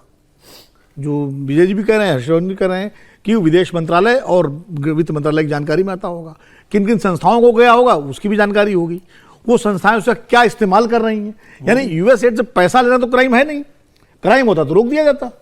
जब वो पैसा लेना क्राइम नहीं है, इलीगल नहीं है, और वो पैसा कहाँ इस्तेमाल हुआ, क्योंकि उसका वो भी देना पड़ता है आपको। जब आप पैसा की संस्था से लेते हैं तो उसके बाद उसका क्या यूज किया, क्या यूटिलाइजेशन सर्टिफिकेट देना पड़ता है, कहाँ कहाँ इस्तेमाल किया, तो सारी चीजें रिकॉर्ड पे होंगी। रिकॉर्ड पे होंगी, सरकार उसकी जांच कराए। निशिकांत जी अगर मांग कर रहे हैं, पार्लियामेंट के अंदर मांग कर रहे हैं, जांच कराए, और जो संस्थाएं, कोई भी संस्था हो, देश विरोधी गतिविधि में अगर उस पैसे का इस्तेमाल कर रही हैं, ये साबित हो जाए तो उनके खिलाफ कार्रवाई। लेकिन जांच होनी चाहिए। अब बिल्कुल जांच होनी चाहिए। और इस पर एक और बात, प्रधानमंत्री जी अभी अमेरिका यात्रा पर, एक लाइन बोल दूं मैं, प्रधानमंत्री जी आज ही अमेरिका यात्रा पे जा रहे हैं। जॉर्ज सोरोस को ट्रंप साहब ने अपने यहाँ सम्मानित किया है। तो कम से कम जॉर्ज सोरोस पे तो बात हो ही सकती है, भारत सरकार बात करे कि भाई ये क्या कर रहे हैं। आप पीछे सम्मानित किया? नहीं, फैक्ट, जो बाइडेन की सरकार ने सम्मानित किया था, ट्रंप ने नहीं किया, नंबर 1। नंबर 2, ये प्रॉपर यूटिलाइजेशन सर्टिफिकेट न होने की वजह से गृह मंत्रालय ने सैकड़ों विदेशी चंदे लेने वाले एनजीओज को ब्लॉक किया, उनका चंदा रद्द किया। अब बात उस खबर की जिसकी आजकल हर कोई चर्चा कर रहा है। एक शो हुआ इंडियाज गॉट लेटेंट, और इसमें एक बहुत ही अश्लील टिप्पणी की गई कुछ लोगों के द्वारा, एक व्यक्ति के द्वारा, और बाकी लोग जो उसमें हंसी टट्ठा कर रहे थे। अब ये मामला जो है बढ़ रहा है। आज इस शो की जज अपूर्वा मखीजा ने मुंबई के खार पुलिस स्टेशन जाकर अपना बयान दर्ज कराया है, और समय रैना के वकील भी साइबर सेल के दफ्तर पहुंचे और उन्होंने जानकारी दी है कि समय रैना इस वक्त विदेश में है और वापस लौटने पर वो जांच अधिकारी के सामने हाजिर होंगे। बताया जा रहा है कि आज ही पुलिस रणवीर इलाहाबादिया का बयान भी दर्ज कर सकती है, और कल ही शो के एक और जज आशीष चंचलानी का बयान भी दर्ज किया गया है। अब इसमें जो बहस है, ये कानूनी कार्रवाई अपनी तरफ, बहस ये हो रही है कि एक व्यक्ति ने कोई बहुत ही भद्दा कमेंट कर दिया, क्या उस पर पुलिस की ऐसी कार्रवाई जायज है, या एक मूर्ख आदमी कोई मूर्खतापूर्ण बयान दे रहा है, उसको वैसे ही सोच करके मामले को आगे नहीं बढ़ाना चाहिए? समीर जी। नहीं, मुझे लगता है कि इस पर कार्रवाई होना चाहिए और उसको बहुत गंभीरता से लेने की जरूरत है। भाई किसी एक सामान्य व्यक्ति ने दिया, उसके करोड़ों में यूट्यूबर से फॉलोअर है, प्रधानमंत्री मोदी से वो सम्मानित हो चुका है, देश दुनिया के अंदर वो कई जगह स्पीकर के रूप में भी जाता है, लोगों को इन्फ्लुएंस करता है। इसके बड़े इतनी फॉलोअर्स है, इतने युवा वर्ग उसको देखते सुनते हो, वो इस तरीके से अगर बात कर रहा है एक सार्वजनिक कार्यक्रम में, बात क्या धारा लगाओगे आप इन पे? नहीं तो अब ये तो पुलिस डिसाइड करेगी कि भाई अब इसके अंदर कौन सी धारा इसके अंदर आती है, जो बयान दिया है। धारा ही आगे सार्वजनिक जगह पर अश्लीलता फैलाना, अश्लील कमेंट करना, जरा दिखा दीजिए। हाँ, इलेक्ट्रॉनिक तौर पर अश्लील सामग्री बेचना, महिलाओं का अशिष्ट चित्रण करना, ये सारे आरोप हैं। यौन शोषण के लिए बच्चे को काम पर यौन शोषण के लिए बच्चे को काम पर रखना, मतलब ये धाराएं हैं, उनमें ये धाराएं लगी है इसके अंदर, और मुझे लग रहा है धाराएं लगना जरूरी है। आप भी ये बहस देख रहे होंगे ना कि भाई 4-5 लड़के लड़कियां जिन्होंने कोई बदतमीजी की या ऐसी बयानबाजी बेहूदी बातें करी, अगर ठीक है वो टेलीकास्ट हो रहा था, उसको लोग सुन रहे होंगे, बट क्या इतना बड़ा ऑफेंस है कि इनके ऊपर पुलिस या कार्रवाई हो? हर्षवर्धन जी। नहीं, मुझे तो लगता है इस प्रश्न को आना नहीं चाहिए। यही चर्चा है। क्यों नहीं आना चाहिए वो मैं बताता हूँ। देखिए, एक तो ये कि भारतीय न्याय संहिता में ढेर सारे ऐसे धाराएं हैं जिसके तहत इन लोगों को जेल भेजा सकता है, लेकिन सिर्फ इन्हीं 5-6 लोगों को नहीं, जिसके तहत OTT पर जो बेवजह का अश्लीलता फैलाते हैं उनके खिलाफ किया जा सकता है, जिसके तहत देश भर के जो मेट्रो Tier 2, Tier 3 सिटीज हैं वहां एक कोना बुक हो जाता है, एक छोटा सा थिएटर बुक हो जाता है, उसको नाम दे दिया है stand up comedy, dark humour, dark comedy, पता नहीं क्या क्या बोलते हैं, और उसमें सिर्फ गालियां देते हैं। एक दूसरे को किस हद तक आप अपमानित कर सकते हैं और अपमान झेलते हुए बेशर्मी से खड़े रहकर उससे ज्यादा अपमान कर सकते हैं, यह पूरा है डार्क कॉमेडी और डार्क ह्यूमर। अब सवाल क्या है, देश कहां खड़ा है? ये वैसा नहीं है कि बस अड्डे पर कोई अश्लील साहित्य बेच रहा था, कहीं किसी ने कुछ लिख के बेच दिया। ये देश के हर व्यक्ति के हाथ में, हर बच्चे के हाथ में, और आजकल तो माएं भी छोटे बच्चे को, जो फेसबुक के हैं, जो मालिक हैं, उनका एक स्टेटमेंट आया है। उन्होंने कहा है कि हम बड़ी परेशानी में पड़ जाते हैं, जैसे इस पे भी ये कहा गया ना कि ये कंटेंट यूट्यूब से हटाया जाए, कंटेंट हटा दिया गया। उन्होंने कहा कि हर देश के अलग अलग रूल हैं। उन्होंने कहा पाकिस्तान का नाम लिया कि पाकिस्तान में मेरे ऊपर ब्लास्फेमी का आरोप है, मुझे मृत्यु दंड की सजा हो सकती है, मैं पाकिस्तान कभी जाऊंगा नहीं। फिर उन्होंने आगे भारत का नाम नहीं लिया, किसी और देश का नाम नहीं लिया, लेकिन उन्होंने कहा कि हमारे ऊपर बहुत दबाव पड़ता है कि आप ऐसे कंटेंट को रोकिए, और हम लोग जो है फ्रीडम ऑफ एक्सप्रेशन के पक्ष में, हम नहीं चाहते कि हम किसी भी चीज पर रोक लगाएं। मैं सिर्फ वही कह रहा हूं कि फ्रीडम ऑफ एक्सप्रेशन में तो कोई दिक्कत ही नहीं है। आप सरकार की आलोचना करिए, नरेंद्र मोदी के बारे में जो कहना है कहिए, मर्यादा में रहते हुए सब कुछ करिए, लेकिन आप, हर बच्चे के हाथ में मोबाइल है। कोविड के बाद से तो बच्चों के असाइनमेंट से लेकर सब कुछ लैपटॉप और मोबाइल पर आने लगे हैं। हर 30 सेकंड में उनके सामने नई रील होती है, उसमें ये वाली रील नहीं आएगी, इसकी गारंटी कौन ले लेगा? और एक बार आपकी नजर, रेगुलेट कीजिए ना। नहीं हो सकता ना, 3 सेकंड से 10 सेकंड के लिए आपने रोक दिया, आपकी नजर चली गई, तो अगली बार एल्गोरिदम जो है, जिसको आर्टिफिशियल इंटेलिजेंस बोलते हैं, वो एल्गोरिदम कहेगा अच्छा इसको तो यही वाला वीडियो, दूसरा वो 1 घंटे देख रहा है, लेकिन 10 सेकंड अगर उसकी नजर किसी वीडियो पर पड़ गई, किसी रील पर पड़ गई, तो वो उधर चला जाएगा। अब सवाल यह है कि जो बच्चे, जिसको हम कहते हैं ना कच्चा घड़ा है अभी, उनके मन में इस तरह की विकृत, इस तरह की गंदी घृणित मानसिकता, वो दरार पड़ जाएगी, तो उसका दोष किस पर जाएगा? ये पापी है, इनको सजा मिलनी चाहिए, और सजा इसलिए नहीं कि सिर्फ यही कर रहे हैं, कर बहुत लोग रहे हैं, लेकिन उदाहरण तो कभी प्रस्तुत होना चाहिए। एक अभी खबर सुप्रीम कोर्ट से आ रही है, पहले उसके बारे में आपको बता देता हूं। सुप्रीम कोर्ट ने चुनाव से पहले राजनीतिक दलों की ओर से मुफ्त घोषणाओं यानी फ्री बीज की घोषणाओं पर नाराजगी जाहिर की है। चले, कभी तो हुआ ये, फिर बता रहा हूं, सुप्रीम कोर्ट ने राजनीतिक दलों की इन मुफ्त की योजनाओं फ्री बीज पर नाराजगी जाहिर की है और कहा है कि इसकी वजह से लोग काम नहीं करना चाहते हैं, क्योंकि सरकार उन्हें मुफ्त में राशन और पैसे बांटती है, इसलिए लोग काम नहीं करना चाहते। ये सुप्रीम कोर्ट कह रहा है। जस्टिस BR गवई की बेंच थी और उन्होंने कहा कि मुफ्त राशन और पैसा देने के बजाय बेहतर होगा कि ऐसे लोगों को समाज की मुख्य धारा का हिस्सा बनाया जाए, ताकि वो भी देश के विकास में योगदान दे सकें। इसमें जस्टिस BR गवई और जस्टिस ऑगस्टीन जॉर्ज की बेंच थी, और जो पूरा मामला था ये था शहरी इलाकों में बेघर लोगों के शेल्टर से जुड़ा हुआ।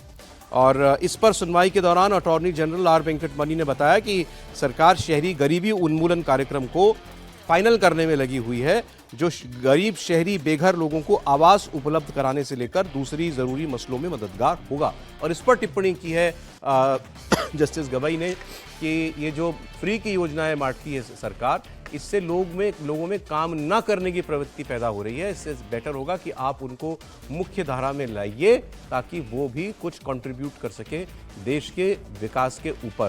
थोड़ा सा अलग तरीके से इस खबर पर आया है सुप्रीम कोर्ट, वरना सीधी चर्चा ये होती है कि भाई आपके सारी सरकारें जो है कर्जे ले लेकर हमारे घी पी रही हैं, वो कर रही हैं सरकारें, उस पर रोक लेंगे। उन्होंने कहा कि ये लोगों के लिए भी ठीक नहीं है। पहली बार सुप्रीम कोर्ट ने टिप्पणी नहीं कही है। मैं एक आपको इंसिडेंट याद दिलाता हूं, 2019 के चुनाव के बाद जब ठंड में दिल्ली में कुछ लोग मर रहे थे और जब कहा था कि जो गरीब बेसहारा लोग हैं इनके लिए शेल्टर नहीं है, तब अरविंद केजरीवाल ने घोषणा की थी कि भाई हम शेल्टर होम बना रहे हैं, और बने नहीं थे।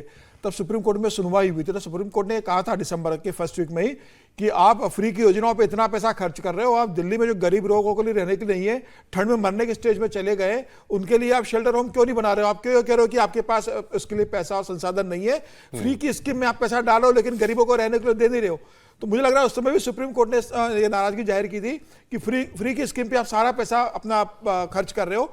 तो मुझे लगता है कि इस मामले में चुनाव ये बात जो वैसे अभी सुप्रीम कोर्ट ने कही ना, आप वैसे पहले कह चुका है इस संदर्भ में। वैसे आप कई बार आप लोगों से, नेताओं से आप बात कीजिए तो ये बात कई लोग कहते हैं कि भाई लोगों को अगर घर बैठे राशन मिलेगा और सुविधाएं सारी मिल रही हैं, आप बना करके दे रहे हो। लेकिन इतना नहीं है सर कि आदमी घर बैठ के सर्वाइव कर ले, जो सरकारें जो भी दे रही है इतना नहीं है कि आदमी मतलब घर बैठ के सर्वाइव कर ले। अगर प्रधानमंत्री और वो जिस तबके की मदद कर रहा है, वो जिस तबके को वो एक्चुअली उसकी जरूरत है, वो बहुत गरीब है, बहुत ही गरीब है, उसको अगर ये कुछ राशन मिल जा रहा है या कोई सुविधा मिल जा रही है तो उसमें बिल्कुल कोई दिक्कत नहीं, करना चाहिए।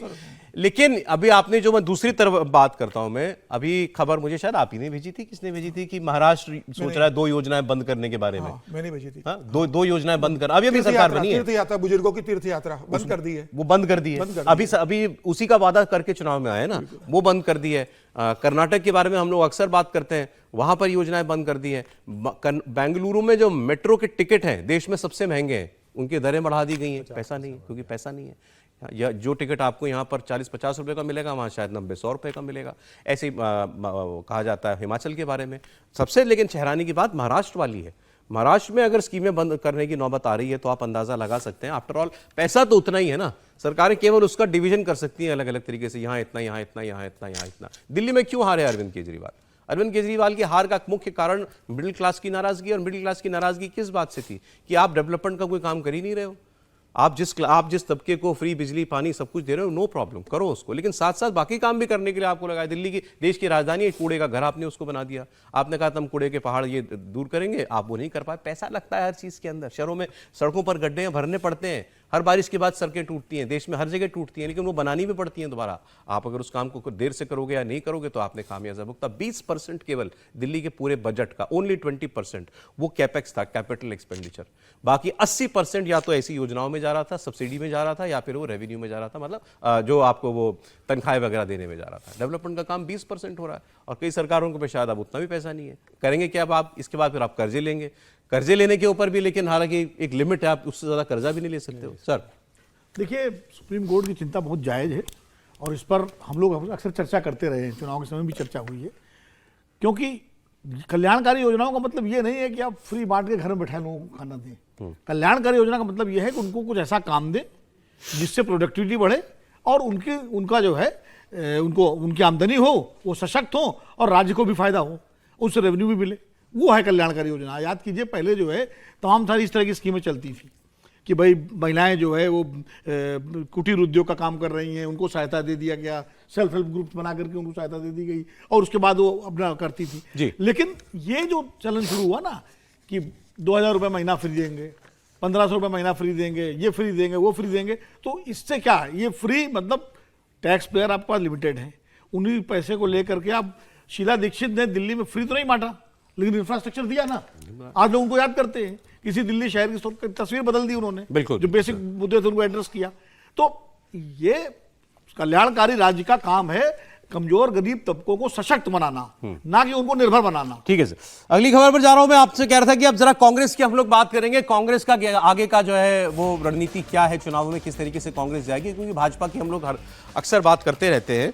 तो 2 बयान जो है उनकी चर्चा हो रही है। विजय लक्ष्मी हमारी सहयोगी जो है हमारे साथ लाइव जुड़ गई। विजय लक्ष्मी जी जो है वो कांग्रेस पार्टी को कवर करती हैं, तो हमने ये जानना चाहा था कि क्या कांग्रेस पार्टी में दिल्ली की हार के बाद कुछ मंथन हुआ, आगे बिहार का चुनाव होगा, अगले साल बंगाल और असम का चुनाव लड़ना होगा, केरल का चुनाव लड़ना होगा, जहां पर लगातार 2 टर्म से कांग्रेस पार्टी की सत्ता नहीं है। तो कांग्रेस पार्टी क्या कर रही है? कांग्रेस पार्टी में कोई रिशफल होने की उम्मीद है क्या? विजय लक्ष्मी, क्या खबर है? देखिए सौरभ, रीशफल की प्रक्रिया तो कांग्रेस में शुरू हो गई है, और कांग्रेस के सूत्र बता रहे हैं कि इस हफ्ते जो है रोज एक प्रेस रिलीज कांग्रेस पार्टी की तरफ से जारी की जाएगी, जिसमें रीशफल जो है वो किए जाएंगे। कल उड़ीसा के नए इंचार्ज कांग्रेस पार्टी की तरफ से एक प्रेस रिलीज आई जिसमें नए इंचार्ज बनाए गए। इसके अलावा आदिवासी जो डिपार्टमेंट है उसके इंचार्ज जो हैं वो नए बनाए गए हैं। अब कांग्रेस में लगभग आधा दर्जन ऐसे राज्य हैं जहां पर प्रभारी जो हैं वो कांग्रेस पार्टी बदलने जा रही है, और जो हमें सूत्र बता रहे हैं कि ये जो पूरा खाका बनाया जा रहा है, जो अब रिशफल किया जा रहा है, वो 2029 के लोकसभा चुनावों को देखते हुए किया जा रहा है और अब ऐसे लोगों को जिम्मेदारी देने पर बात की जा रही है। टॉप पर भी कोई बदलाव होने की उम्मीद है क्या विजय लक्ष्मी? मैं आपसे सीधे सीधे पूछता हूं, कांग्रेस में कांग्रेस के शुभचिंतकों से अगर आप कुछ कई लोगों से बात कीजिए तो वो कहते हैं कि जो संगठन महासचिव है केसी वेणुगोपाल साहब, और कुछ लोगों का मानना है वो कांग्रेस के सबसे शक्तिशाली व्यक्ति हैं, सारे फैसले उन्हीं के थ्रू होते हैं, वो काफी अरसे से इस पद पर हैं और अब उस पद पर किसी और को आना चाहिए। देखिए, ऐसी चर्चा जब तब जरूर चलती रहती है और एक धड़ा है कांग्रेस का जो उनकी आलोचना भी करता है, जो मानता है कि वो दक्षिण भारत से आते हैं इसलिए हिंदी भाषी जो उत्तर भारतीय लोग हैं उन तक उनकी पहुंच नहीं हो पाती है। लेकिन हमारे सूत्र अभी फिलहाल तो कोई चेंज जीएसओ यानी जनरल सेक्रेटरी ऑर्गेनाइजेशन के पद पर होने जा रहा हो ऐसा फिलहाल तो नहीं दिखाई दे रहा। अगले साल केरल के चुनाव हैं और क्योंकि केसी वेणुगोपाल केरल से आते हैं, अब कुछ लोग कहते हैं कि उनकी महत्वाकांक्षा है कि वो केरल के मुख्यमंत्री बने और केरल का अगर डायनामिक्स भी आप देखें हर 5 साल में अगर पिछले 2 टर्म्स को देखें वो एक्सेप्शंस थे जहां पर सरकार को रिपीट किया गया। तो इस बार उम्मीद है कि केरल में कांग्रेस पार्टी का जो अलायंस है वो सरकार बना पाएगा। तो अगले साल क्या ऐसी कोई स्थिति बन के आएगी वो अब एक सवाल, आखिरी सवाल मेरा आपसे, ये चर्चा चल रही है कि लोग, अब ये तारिक अनवर जो बिहार से नेता हैं, सांसद भी रहे, इन्होंने ये पूछा है कि कांग्रेस, इन्होंने कहा कांग्रेस पार्टी को अब ये तय करना होगा कि आगे वो गठबंधन में चुनाव लड़ेगी या अकेले चुनाव लड़ेगी आने वाले चुनावों के अंदर। क्या सेंस बन रही है कांग्रेस में? देखिए सौरभ, कांग्रेस में जो कुछ टॉप लीडर्स से मैंने बात की है वो कह रहे हैं कि अब कांग्रेस अपना नैरेटिव सेट करना चाहती है। वो चाहती है कि उसका एक अपना इम्प्रिंट हो। अब जैसे दिल्ली में भी अगर आप देखें इंडिया ब्लॉक का तमाम दबाव होने के बावजूद कांग्रेस पार्टी एकला चलो की राह पर ही चलती दिखी। हरियाणा के चुनाव में भी आपको मोटा मोटी वही स्थिति देखने को मिली। तो कांग्रेस पार्टी अब विधानसभा के चुनावों में लगता नहीं है कि कोई भी समझौता किसी भी राजनीतिक दल से करेगी जब तक कि वो नैरेटिव उसके नैरेटिव के साथ ना मैच कर रहा हो। लोकसभा 2029 का जब चुनाव आएगा तब की तब देखी जाएगी, ऐसी बात कांग्रेस के नेता करते हैं। लेकिन विधानसभा चुनावों में बहुत ज्यादा समझौता कांग्रेस की तरफ से होता हुआ नहीं दिखेगा। यानी विधानसभा में एकला चलो या जहां पर बहुत ज्यादा समन्वय हो जाए वहां के अलायंस से तो ठीक है, नहीं तो एकला चलो की रहा। लेकिन लोकसभा में एक बड़ी रणनीति इंडिया ब्लॉक और तमाम विपक्ष के नेताओं को साथ ला करके भारतीय जनता पार्टी को घेरने की रणनीति पर कांग्रेस काम करती है। बहुत शुक्रिया विजय लक्ष्मी आपका।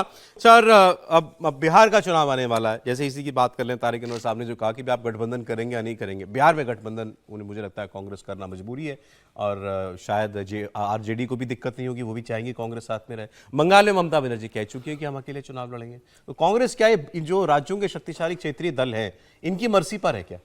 नहीं, मैं इसको उलट पूछ रहा हूँ कि क्या कांग्रेस इस स्थिति में है कि वो तय करे कि वो किसी के साथ गठबंधन करेंगी कि नहीं करेंगी। पश्चिम बंगाल में वो चाहेंगे तो क्या ममता बनर्जी की इच्छा के बिना हो सकता है? नहीं हो सकता। पिछले चुनाव में आपने देखा कि वो ममता बनर्जी ने अभी लोकसभा चुनाव में भी किस तरह से कांग्रेस को हर कोशिश की हराने की, मतलब उनके फिर से अधीर रंजन की बात होगी कि अधीर रंजन को हराने का तो मान लो ममता जी ने तय ही कर लिया था कि वो तो हारना ही चाहिए। तो उनके साथ क्या होगा? बिहार में क्या कांग्रेस अकेले जा सकती है? नहीं। उसका संगठन ऐसा है तो उनको, बल्कि तेजस्वी जी को भी जरूरत है कांग्रेस की, लेकिन फिर भी तेजस्वी की मर्जी पर कांग्रेस है। नहीं, मैं सवाल को रिफ्रेश करता हूं। जहां भी भारतीय जनता पार्टी मजबूत है जिस राज्य में, उसको रोकने के लिए कांग्रेस गठबंधन में जाए या ये ब्लेम अपने ऊपर ले कि ये वोट काटेगी, एंटी बीजेपी वोट काटेगी, लेकिन अकेले लड़े। कांग्रेस को यह तय करना है कि क्या वो पहले स्तर पर संगठन को मजबूत करना चाहती है, पार्टी को आगे बढ़ाना चाहती है। अगर ऐसा है तो उसे अकेले लड़कर एक बार पूरी संगठन को मजबूती से खड़ा करना चाहिए, जैसा राहुल गांधी भी इस बात पर बार बार चर्चा करते रहते हैं। लेकिन भाजपा के खिलाफ लड़ाई लड़ना है तो उसे सहयोगी दलों के साथ जाना चाहिए, किसी न किसी पार्टी के साथ जाना चाहिए और उसमें जितनी बढ़त हो सके वो उतनी बढ़त नहीं होगी जो अकेले में हो सकती है। लेकिन फिर अकेले में बढ़त हुई ना, अकेले में। अच्छा याद दिलाया है आपने। दिल्ली में जैसे दिल्ली के प्रदेश अध्यक्ष देवेंद्र यादव खुद भी चुनाव लड़े, वोट मिले, हार गए। उन्होंने इंटरव्यू में कहा कि आप पूछा क्या कि भाई आपको क्या मिला, पिछली बार भी 0 मिला था, उससे पिछली बार भी 0 मिला था, इस बार भी 0 मिला। तो उन्होंने कहा नहीं, ये वाला 0 अलग है पिछली बार से, पिछली बार से 0 अलग है क्योंकि हमारा वोट 2% बढ़ गया। तो यही करना है तो फिर तो ठीक है। नहीं, देखिए कांग्रेस में सही कह रहे हैं विजय जी, ये 2 तरह के सोच चल रही है। एक सोच बहुत तेजी से बढ़ रही है कि भाई हमें अकेले लड़ना चाहिए, परिणाम जो भी हो, क्योंकि 1990 से लेकर के लगातार हम सहयोगी दलों को जमीन देते रहे और हम पीछे हटते रहे। 90 में समाजवादी पार्टी को सपोर्ट किया, मुलायम सिंह सरकार बचाई, उसके बाद बनवाई, फिर यूनाइटेड फ्रंट की सरकार बनवाई, फिर लालू यादव को सपोर्ट किया, नीतीश कुमार को सपोर्ट किया, मायावती को सपोर्ट किया, तो हम अरविंद केजरीवाल को सपोर्ट किया, करते करते हम खिसक गए। तो ये सोच बहुत ज़बरदस्त है। लेकिन एक व्यवहारिक सोच ये है, जो कल मैं गया था भाई कांग्रेस मुख्यालय कुछ लोगों से मिलने के लिए, एक व्यवहारिक सोच ये है कि इसमें हमको हर राज्य के हिसाब से अलग स्ट्रेटजी अपनानी चाहिए। जैसे जहां हमारा गठबंधन, उनका कहना है कांग्रेस के नेताओं का कि जहां हमारा गठबंधन ठीक काम कर रहा है, जैसे तमिलनाडु है, वहां हमारा गठबंधन ठीक काम कर रहा है, हम तमिलनाडु में गठबंधन करेंगे। झारखंड है, ठीक काम कर रहा है, झारखंड में करेंगे। बिहार में भी उनको उम्मीद है ठीक काम कर रहा है, करेंगे। जहां ठीक काम नहीं कर रहा है, जैसे बंगाल है, उनको मालूम है बंगाल में गठबंधन होगा नहीं, होगा भी तो ममता बनर्जी 4 सीटें पकड़ा देंगी, तो कहते हैं वहां हम अकेले लड़ेंगे, अपने दम पर लड़ेंगे, जो भी परिणाम हो। दिल्ली में जैसे उन्होंने किया, तो वो इस तरह से राज्यवार नीति बना रहे हैं कि हर राज्य की अलग नीति होगी, और ये नहीं होगा कि करेंगे कि नहीं करेंगे। क्योंकि उत्तर प्रदेश में देख चुके हैं, अकेले लड़के देख चुके, 2022 में प्रियंका गांधी को लॉन्च किया था, सब कुछ किया, सीटें आई 2 और वोट मिला 2.5%। यूपी में भी अलायंस तो यूपी में भी उनको लगता है कि अलायंस अभी करना पड़ेगा, क्योंकि अगर नहीं करेंगे तो मतलब उनका नुकसान होगा। तो ये राज्यवार अलग अलग नीति अपनाने की बात चल रही है, ये एक व्यवहारिक सोच है। कुछ कह रहे थे हर्षवर्धन जी आप? नहीं, मैं बस इतना कह रहा हूं कि कांग्रेस के लिए तो बहुत साफ है, जहां आप राज्य की सत्ता में कोई भी उम्मीद बने की जा सकते हैं तो समझौता कीजिए, और नहीं तो थोड़ा साहस कीजिए ना। इतना डर डर के क्या राजनीति कर पाएंगे आप? प्रियंका जी सूट बूट पहन के संसद तो चली जाती हैं, लेकिन जो विनोद जी ने कहा कि वहां थी, अरे भाई एको दिन गई क्या? एक दिन जाइएगा, आप बोनट पे खड़े होकर भाई बहन भाषण दे देंगे, कहेंगे प्रभारी महासचिव होंगे, ऐसे नहीं होता। नाव यात्रा निकालते हैं, थोड़ी देर बाद लगता है कि अरे ये तो बेवकूफी वाला फैसला है, तो नाव उतार देते हैं, उतर के चले जाते हैं। खाट यात्रा निकालते हैं देवरिया से दिल्ली तक, आधे रास्ते में खाट लुटने लगती है तो कहते चलो लौट चलते। ऐसे राजनीति नहीं होती। मेरा ये मानना है कांग्रेस को तय करना पड़ेगा कि किन किन राज्यों में वो सहयोगियों के साथ जाकर सत्ता के नजदीक पहुंच सकती है। बिल्कुल जाना चाहिए, यही राजनीति है। पूछता हूं ना मैं, बिहार में जाना चाहिए, बिहार में, उसके यूपी में बिल्कुल नहीं जाना चाहिए, नहीं जाना चाहिए। यूपी क्या में अंतर है बिहार और यूपी में? यूपी में सत्ता की कोई गुंजाइश उसे नहीं थी, फिर भी हो गई।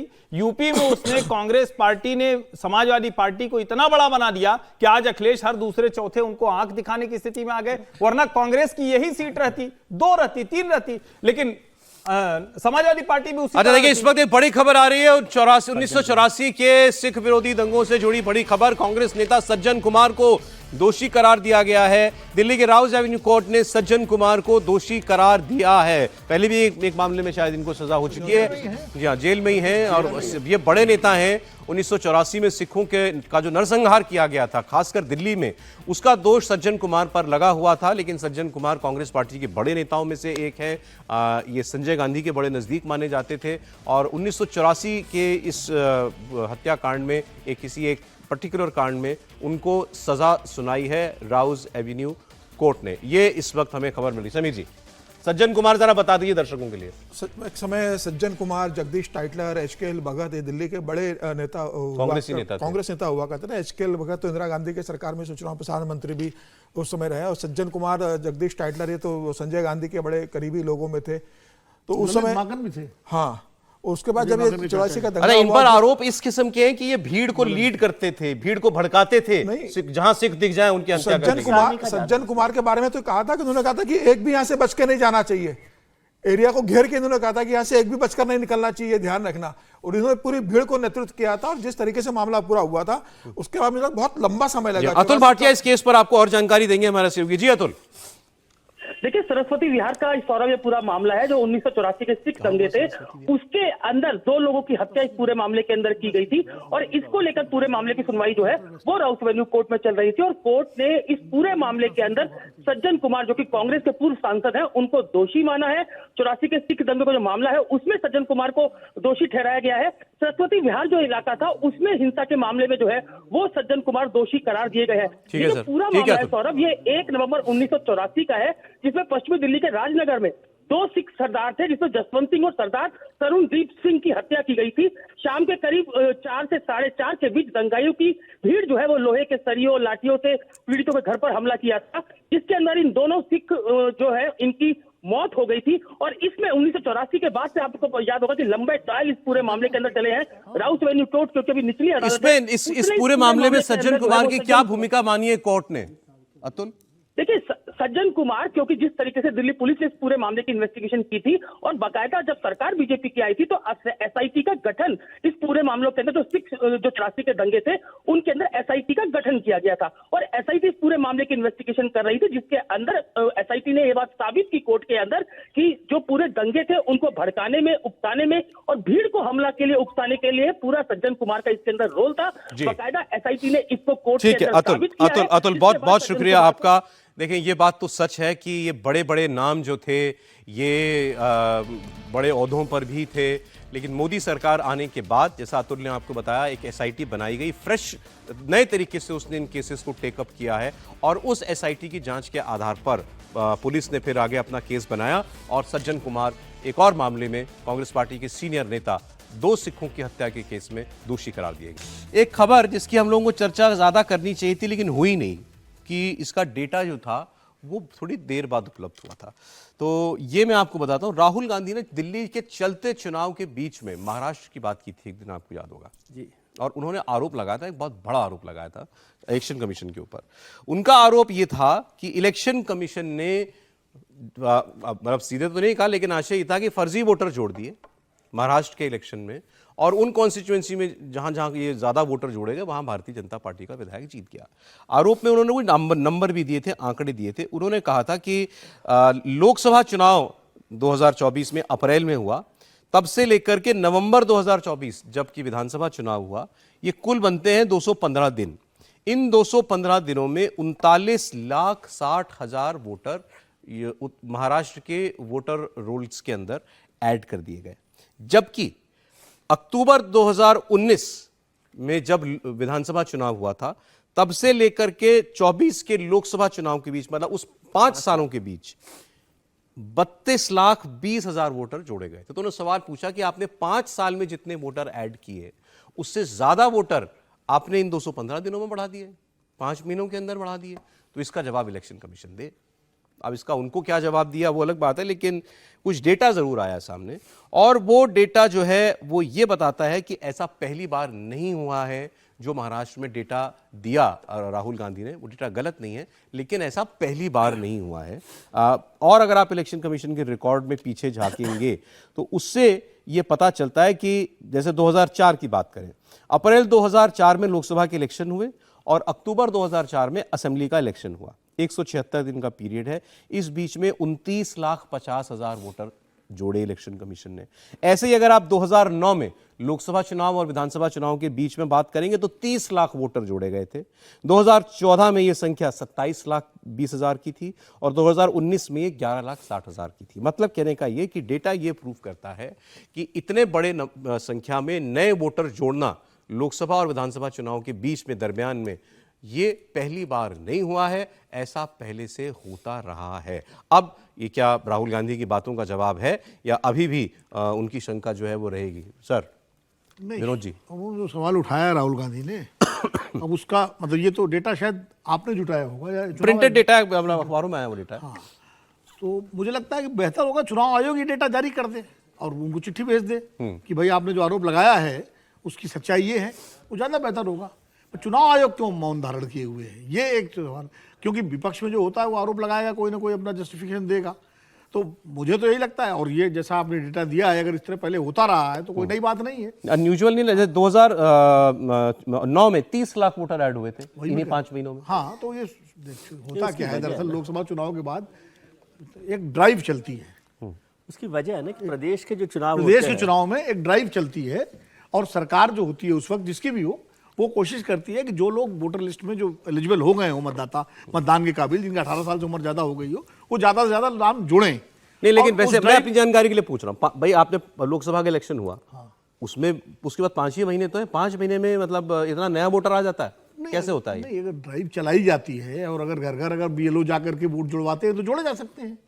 भाई ये तो आप खुद ही आंकड़ा बता रहे हैं कि 4 बार ऐसा हो चुका, हुआ है। मैं तो पूछ रहा हूँ ऐसा, मतलब 2009 में तो सरकार केंद्र में सुनने में थोड़ा अजीब लगता है, अनयूजुअल लगता है, केंद्र में भी, लेकिन डेटा बता रहा है कि ऐसा होता है। केंद्र में कांग्रेस सरकार थी और वहां भी महाराष्ट्र में कांग्रेस सरकार थी 2009 में। बिल्कुल सौरभ जी, तो 2004 में तो मान सकते हैं केंद्र बीजेपी की सरकार थी। 9 में हुआ है, 14 में हुआ है, 19 में हुआ है जी। इसका सरकार से एक तो कोई लेना देना नहीं होता है, जो भी पार्टी चाहे वो अपने पक्ष में जो भी वहां के लोग हैं, अगर वैध उनका पता है, वैध मतदाता हैं, तो उनको जुड़वा सकती है। आमतौर पे चुनाव से पहले ही मतदाताओं की संख्या बढ़ती है, क्योंकि एक तो सामान्य रहते हैं, फिर उसी में लोग कटवाते हैं, बढ़वाते हैं, लेकिन जो बढ़ती संख्या है वो उसी वक्त बढ़ती है। जिस भी चुनाव का डेटा आप उठाएंगे उसके पहले यही होता है। यही बात अरविंद केजरीवाल ने दिल्ली के संदर्भ में कही थी, जब उनको चुनाव आयोग ने आंकड़ा दिया कि भैया इसी तरह से पहले 20 और 14 के बाद 15, उस चुनाव में भी यही हुआ था। हर राज्य विधानसभा चुनाव के पहले, यहां तक कि लोकसभा के भी पहले 5 महीने में ही मतदाताओं की संख्या बढ़ती है। अब सवाल यह है कि क्या एक विधानसभा में हुआ? ऐसा कतई नहीं हुआ है, हर विधानसभा में उसी तरह से संख्या बढ़ी है। और चुनाव आयोग ने बाकायदा हर विधानसभा का जो जिले का जो डीईओ होता है, जो डिस्ट्रिक्ट इलेक्शन ऑफिसर होता है, उसके जरिए वो जवाब दिया है। नहीं, उन्होंने कहा था कि हमें इलेक्शन कमीशन हर बूथ पर कितने वोटर बढ़े वो संख्या बता दे। नहीं, मैं कह रहा हूं कि राहुल गांधी क्या कर रहे हैं, उनके पते बता दे, सिर्फ संदेह पैदा कर रहे हैं। इसको जानने के लिए हाँ, ये पॉलिटिकल इसका मैसेज सिर्फ संदेह पर अरविंद केजरीवाल ने कहा था हम एक वेबसाइट डाल दे रहे हैं, यहां हम सारे जितने पोल पढ़ रहे हैं उसको डाल देंगे जिससे कि वोट ना बढ़ा पाए। चुनाव आयोग ने कहा ठीक है, ये फॉर्म 17C है, आप इसी को डाल दीजिए। फॉर्म 17C वही होता है जो सारे एजेंट उस पर साइन करते हैं। और अगर वो कह रहे हैं कि भाई हमको नहीं पता, तो अपने सारे एजेंट से डेटा वो क्यों नहीं मंगा लेते हैं जो उनके एजेंट है, पोलिंग एजेंट। चलिए ठीक, मैं सर इस पर आपका कमेंट है? मैं कह रहा हूं कि ये सामान्य है, क्योंकि विधानसभा चुनावों सामान्य तो वो तो पार्लियामेंट में इस बात को कहते हैं। वो ठीक है, उनका सवाल उठाने से कोई वो मुश्किल नहीं होती, लेकिन विधानसभा, मैं ये बता रहा हूं कि लोकसभा और विधानसभा चुनाव में फर्क क्या है कि विधानसभा चुनाव में जो स्थानीय राजनेता भी है, सरकार है, पॉलिटिकल पार्टीज हैं, वो ज्यादा एक्टिव होकर वो ड्राइव करती हैं मेंबर्स का। और इसको यदि आप 39 लाख को देखेंगे तो उसमें भी पता पड़ेगा कि किस पार्टी ने कितने वोटर बढ़ाए। तो ये नहीं, वो तो कह रहे हैं फर्जी वोटर है ना, फर्जी वोट से जीती भाजपा। फर्जी वोटर का जवाब चुनाव आयोग दे कि क्या हो रहा है, क्या नहीं हो रहा है। वोट दबाने के लिए एक आदमी तो चाहिए ना। अगर फर्जी भी आपको चाहिए तो एक आदमी चाहिए जो ईवीएम का बटन दबाएगा और उसके हाथ में स्याही लगेगी। आपका भी तो वहां, लेकिन इन बातों के बिल्कुल क्लैरिटी से जवाब आने चाहिए। अब बात आपने सही कही, लोगों के मन में संदेह पैदा होता है, राहुल गांधी वही काम कर रहे हैं। लेकिन अगर हर बार संदेह ही पैदा करना है तो कैसे कोई जवाब? अभी सुप्रीम कोर्ट ने भी कल कहा कि जो डाटा है उसको बचा के रखिए, इरेज ना करे। तो इसका मतलब संदेह है, और संदेहों का जवाब देना ये सवाल है ना। देखिए, ये गलत होता है, कोई भी सवाल उठाए आप उसको कटघरे में खड़ा करें। आप इससे बेहतर है उसको कटघरे में खड़े करने का तरीका यह है कि उसका जवाब दे दें। अब जैसे ये कटघरे में अपने आप आ गए, आपने कहा कि भाई हर बार हो रहा है, तो ठीक है बात, तो सवालों का जवाब जो है ना, वो होता सवालों वालों को खड़े कटघरे में खड़े करना हर बार, ये भी ठीक नहीं है। राहुल गांधी ने दिल्ली में पत्रकार वार्ता ली लोकसभा चुनाव के बाद। नाना पटोले ने रिटर्न में ये इलेक्शन कमीशन को लिख कर दिया था, जो राहुल गांधी ने दिल्ली में बात उठाई। चुनाव आयोग ने दोनों प्रश्नों का नाना पटोले ने 2 बात पूछी थी कि शिरडी की एक इमारत में 7,000 वोटर कैसे बढ़ गए। हाँ, एग्जैक्टली। उसका जवाब वहां के डीएम ने पूरा विस्तृत बना के बताया है कि 7,000 लोग वोटर कैसे बढ़े हैं। ये बात राहुल गांधी ने पार्लियामेंट में कही थी, संसद में। कौन से कॉलेज, मेडिकल कॉलेज है वहां, इंजीनियरिंग कॉलेज है, बाहर से लड़के पढ़ने आते हैं, वो एनरोल हुए हैं, और उनका पूरा डाटा सार्वजनिक किया वहां के डीएम ने। वो जवाब दिया गया है, पूरा डीएम ने जवाब दिया है। उसके बाद जो बाकी राहुल गांधी बात कर रहे हैं कि वोटर बढ़ने की, उसका जवाब भी पूरा लिखित में जवाब नाना पटोले को दिया गया है। तो नाना पटोले को जो जवाब दिया गया है, राहुल गांधी कब से उसका एक बार जिक्र तो कर ले। अच्छा, चलिए मैं महाराष्ट्र की अगली खबर देने जा रहा था। दिल्ली में एक फंक्शन हुआ, दिल्ली में एक कार्यक्रम था, यह था 98वां अखिल भारतीय मराठी साहित्य सम्मेलन। इसमें केंद्रीय मंत्री ज्योतिरादित्य सिंधिया मौजूद थे, लेकिन इसमें किसका सम्मान किया गया? महाराष्ट्र के पूर्व मुख्यमंत्री, अब उप मुख्यमंत्री एकनाथ शिंदे का, और उनको महादजी शिंदे राष्ट्र गौरव पुरस्कार दिया गया। अब ये पुरस्कार उनको दिया किसने? सामने आप देख रहे हैं, शरद पवार जी ने। महादजी शिंदे ज्योतिराज सिंधिया के पूर्वज थे। हाँ, ज्योतिराज सिंधिया वहां मौजूद थे, उनकी मौजूदगी में शरद पवार ये सम्मान दे रहे हैं एकनाथ शिंदे को दिल्ली में। अब इस पर उद्धव ठाकरे की शिवसेना को तो भड़क नहीं था। उद्धव ठाकरे ने खुद तो नहीं बोला, लेकिन संजय राउत उन्हीं के अब माउथपीस माने जाते हैं। उन्होंने कहा कि भाई ये बहुत गलत हुआ है। क्या आप जानते नहीं हैं कि ये कौन व्यक्ति है जिसने शिवसेना को तोड़ा? उसका शरद पवार जाकर के सम्मान करते हैं। उनको ऐसा नहीं करना चाहिए था। ठाकरे परिवार की भावनाओं का सम्मान करना चाहिए था, ये कहा संजय राउत ने। उनकी बात आपको सुना रहा हूं। शिंदे जी को जो है ऑनर किया गया है महादजी शिंदे राष्ट्रीय गौरव अवार्ड से, जिसपे जो शरद पवार जी ने भी उन्हें कमेंट किया। किस तरीके से आप किसने दिया है अवार्ड, आपको मालूम है? इस प्रकार के जो अवार्ड होते हैं, जो राजनेताओं को देते हैं, वो खरीदे जाते हैं या बेचे जाते हैं। लीजिए, एक और तोहमत लगा गए कि खरीदा हुआ चुनाव जो है वो देख दिया शिंदे को, वो शरद पवार साहब के हाथों से दिलवा दिया है। लेकिन नाराज है इस पर उद्धव ठाकरे बहुत, क्यों सर? देखिए, उद्धव ठाकरे की नाराजगी तो अपनी जगह कि एकनाथ शिंदे उनकी पूरा रणनीति की जमा पूंजी लेकर चले गए, उनकी पार्टी ले गए, सिंबल ले गए, कहीं का उन्हें छोड़ा नहीं, सत्ता से बाहर उन्होंने किया, तो उनकी नाराजगी स्वाभाविक है। लेकिन ऐसे कार्यक्रम तो महाराष्ट्र के अंदर होते रहते हैं, मराठी समाज का होता है, मराठा समाज का होता है। ये बेसिकली एक मराठा समाज का सम्मेलन था जिसमें ज्योतिराज सिंधिया थे, शरद पवार थे, एकनाथ शिंदे थे, और इसमें तो प्रधानमंत्री मोदी के कैबिनेट के मंत्री और पुणे के सांसद मुरलीधर मोहोळ वो भी इस कार्यक्रम के अंदर थे। तो जब समाज का कोई कार्यक्रम होता है और किसी को इनवाइट करते हैं, प्रधानमंत्री मोदी ने, आप देखिए, जो शरद पवार उनके कटु आलोचक थे, जब प्रधानमंत्री मोदी 2014 में पहली बार प्रधानमंत्री बने थे, पूना में उनका कार्यक्रम में गए थे शुगर लॉबी के इसमें, और वहां उन्होंने शरद पवार का सम्मान किया था। तो उस समय भी कांग्रेस ने नहीं, लेकिन उद्धव ठाकरे भड़क गए ना इससे। उद्धव ठाकरे तो इसलिए भड़केंगे कि भाई शरद पवार तो गठबंधन में आपके साथी हैं, जो सब कुछ मेरा ले उड़ा उसको आप जाके सम्मान कर रहे हो। में। लेकिन इस बात पे उद्धव ठाकरे नाराज नहीं होते। जब शरद पवार जाकर प्रधानमंत्री मोदी के साथ मीटिंग करते हैं, उन्हें वहां के आम गिफ्ट करते हैं, उनसे बात करते, तब शरद पवार के प्रति नाराज नहीं होते उद्धव ठाकरे। तो राजनीति में मेरी मुलाकात तो राजनीतिक दलों में होती है। सर, एक खबर मैं आपको दे रहा हूं, इसमें 3 राज्य शामिल हैं। ये बीजेपी से जुड़ी खबर है। हरियाणा, राजस्थान और महाराष्ट्र। यहां 3 बड़े नेताओं को बीजेपी के अपने संगठन की तरफ से कारण बताओ नोटिस जारी किया गया था। हरियाणा में अनिल विज साहब को, जो कि सीनियर मिनिस्टर है वहां के। राजस्थान में किरोड़ीलाल मीणा को दिया गया था, विधायक है, वो विधायक है, सांसद है, विधायक है। उन्होंने आरोप लगाया था कि मेरी फोन टैपिंग कराई है।